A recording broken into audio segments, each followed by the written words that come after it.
Well, the American President Barak Obama has been a busy man. Only 2 days ago, he delivered his last State of the Union address to rapturous applause. And a day before that, to not such rapturous applause, he used his might to issue a new threat to South Africa to fully comply with American demands, or we will have our AGOA privileges revoked. This is the MoneyMakers. I'm Bruce Whitfield. Tonight we'll talk about the latest American threats with US foreign policy analyst, associate editor at the Daily Maverick, the J. Brooks Spector.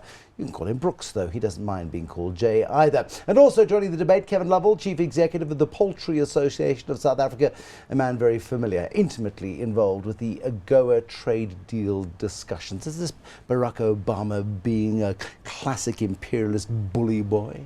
No, he's just following the law, actually. Oh, that's so disappointing. And so I know it's so dreadfully dull, but what happened was that he gave us a yellow card in sporting terms on the 5th of November, which expired on the 5th of January, and he didn't actually pull out the card. He told us he was going to and didn't. So he's being a nice guy again? No, he's actually giving himself, he's given us another card which is in the pocket and it'll come out on the 15th of March, will be a red card then, but it gives him the power to exercise pressure on us without having to go through another out-of-cycle review. Okay, I mean, just in simple terms, the 5th of January deadline was the veterinary stuff. It was no, the 5th of January was to make America happy. That was what the 5th of November said. Yes, it would make America happy, but it was ticking boxes on the health of mutual exports and imports. It was all about access. So at the time that he gave us the yellow card on the 5th of November, the rules on how to import the 65,000 tonnes hadn't been published. They were done 18th December, and the 4 SPS issues hadn't been resolved. 2 for chickens, 1 for pork, 1 for beef. All of the SPS issues essentially have one common thread. SPS? Sorry, it's a dangerous term. So sanitary and phytosanitary. Animal health and human health, right, in the case of the salmonella. And all of them have one common thread that runs through it, is that the pork, beef and poultry that will come to South Africa wasn't produced for South Africa. It was just left over from American production, not eaten in America. So it's produced to American standards and then exported according to those standards. And those were the difficulties that arose. And there are different difficulties for the 3 species, but those are the difficulties. Okay, 15th of March then, if the poultry, if the meat has not landed in South Africa, all 3 meats, all 3 meats have not landed in South Africa and are not on shelves with "Made in the United States, specially prepared for you," tagged on a label somewhere. I wish they would be labelled. Generally they're not, by the way. But if the goods are not on the shelves, then he pulls out the red card. He could pull out the red card. The red card is actually a suspension. Yes. And that's one of the interesting things in the renewal of AGOA, is that it's much more flexible. In round 1, you were in or you were out. And now you can sort of do coitus interruptus in trade terms. And you can be half there and half not. And that's what he's talking about in March, as that agricultural benefits will be suspended, but he has the power, even after the 15th March, to correct them if he feels that we've done the right things. Oh, are we on schedule, though, for 15th of March? Yes. Okay, excellent. Brooks Spector, I was hoping it was going to be unkind about your erstwhile president. But it is. I mean, AGOA has been a marvelous innovation. The Africa Growth and Opportunity Act, creating markets duty-free in the United States for African agriculture and other produce. 7,000 items from this continent can get access to American markets cheap. Yeah, let's go back in history just a little bit. 2000. The reason for AGOA, the actual rationale for it, was a debate about whether or not encouraging growth in Africa, a continent that at that point still got the hopeless continent label, is it better to do trade or aid? And the idea came together that trade was actually the motor for generating more growth and generating more income and then generating more domestic, political, and economic and social stability, country by country. And theoretically, over time, considerably cheaper than pouring aid money into what is potentially a bottomless pit of need if you don't help the growth to come along. Considerably more efficient and having more of an output was the key.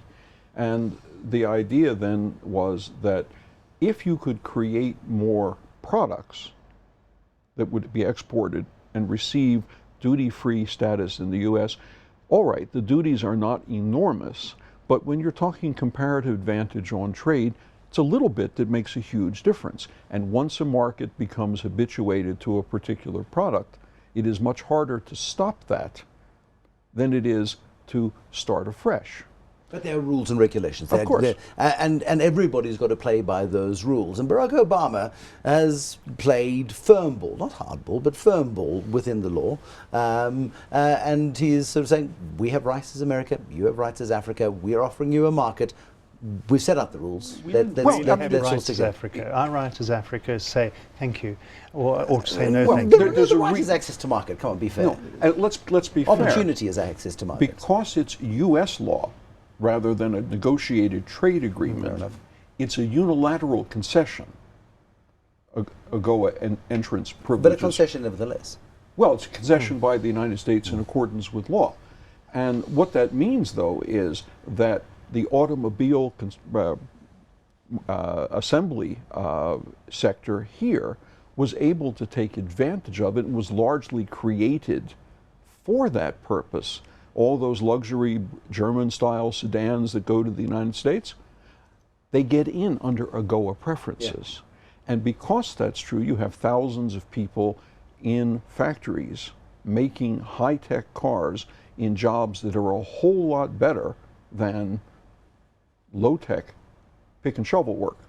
You have value-added products like South African wines, specialty nuts. All right, we can joke about that. Yeah.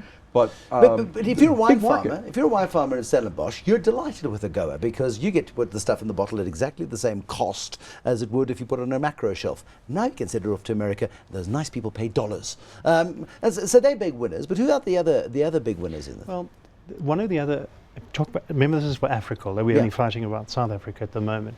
One of the other big changes in the Extension Act, the new AGOA, is that it gives the power to the US government to help other African countries meet the quality standards of the US. I met with a number of the African ambassadors, the AU ambassadors in Washington 2014 to try and get the lobbying going. And one of their complaints is it doesn't mean anything to them. So AGOA nominally is good for 40 countries, but realistically is good for, if you take away oil, is good for about 7 or 8. And that's another change. So in this round, will there be more US assistance to allow another 30-odd countries to actually benefit in real terms from AGOA? That's one of the hopeful things about it. What's your reading on the tea leaves on that one, Brooks? Because I mean, you've been in the US diplomatic service, you've been in this space, you understand the subtleties and the nuance of language and policy. Yeah, what you're going to see, and that generally speaking, what Kevin said makes sense, is that you're going to see much more carefully targeted aid projects that are designed specifically to work on an industrial sector that is designed for export under AGOA preferences. Now, I mean, the key here is that it's not up to the United States, obviously, to insist that country A or B or C make products which can be sold in the United States. I mean, that obviously is a country's prerogative, or the manufacturers or the entrepreneurs in that particular country. And oil, petroleum, will probably drop in value if for no other reason than the price of a barrel of oil is rather lower than it was. It depends on your belief on oil, but some consensus seems to be pushing towards $20 a barrel. That seems a little low, but you never know. I mean, at that point, the Saudis may finally get really nervous. Yeah. They may very well. Now, what are the limits of AGOA in terms of the values in terms of, because we can't have South Africa's entire wine production being dumped on America's doorstep. It's relatively small. Yeah. So, and as Brooke said, it's about giving you a discount when you export. In the case of the cars, it's 2.5%. In the case of wine, there are two wines. There's cheap wine and expensive wine, different levels. It's really about that competitive edge. Does a few percent make you sufficiently uncompetitive that you can't maintain the volume? But we will lose profits regardless of, so will we lose volume? That's a question. Definitely it will be less profitable. When the AGOA was renewed, no new products were added that affect South Africa at least. So we're not going to get a broader range. If we didn't export them for 15 years, we're unlikely to do it now, but we could export more of the same thing. In the case of motor cars, the BMW is unlikely to export in a couple of years, but maybe other manufacturers will export. I mean, it's not specific to thou shalt only export BMW series, whatever. 3. Yeah. The X3. It's the new X3, well, which is being... which is their main plant for the X3s in the US. Yes. For all the Xs. So, but give me a sense of it. It's a flexible... Well, it's a flexible target. You see, one of the things that you do in life is that do you make long-term decisions on the basis of gifts? Now that's what AGOA is. It's a gift. And how long is this gift in place Well, for? it's 10 years, but it can be. You can go through an annual review now. Well, you normally went through an annual review, and that was part of the 5th of January because that's like what we call a government gazette. Federal Register would say you're in or you're out, and now it's just been sort of pushed down the road. What will more further pressure come? I don't know. I think my personal view is yes, there will for other things like the security bill stuff. Well, I mean, keep in mind that it's now 15 years on, and it's been renewed several times. Once you get something like that passed a number of times, the inertia factor continues to push it forward for the next time. What you'll get then is reviews on the margins. Now there's also the content, sorry, not the content, the provisions that deal with the process of open democratic government. And that's, as Kevin refers to, the security bill has made America very uncomfortable, 51% local ownership, because what does it mean? That's not democratization, that's open markets. Yeah.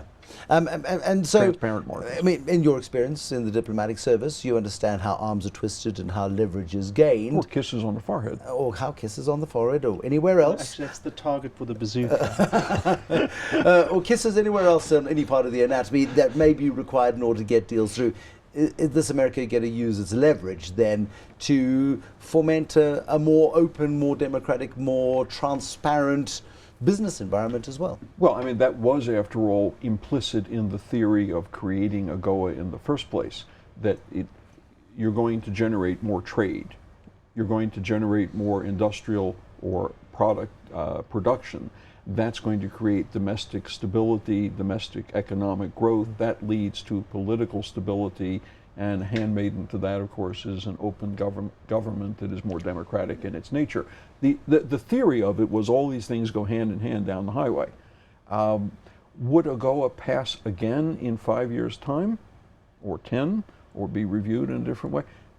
It will depend entirely on the international economic climate. But in 10 seconds, this is an opportunity for the US to use its muscle, as Barack Obama said in the State of the Nation, the State of the Union address. At any State of the Union address, America has never been more powerful before. It's also, crucially, a moment for South Africa to use its opportunity to go through that door with increasingly higher value products in the product lines that already exist.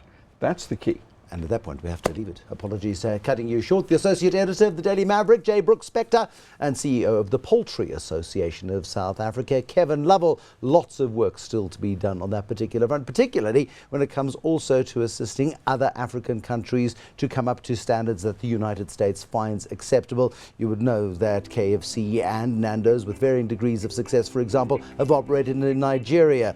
You won't find a Nando's outlet in Lagos anymore. There'll be lots of ultimatums and trade deal issues, and no doubt lots more stories from MoneyMakers next time on the show. Thank you for watching. Until next time, bye-bye.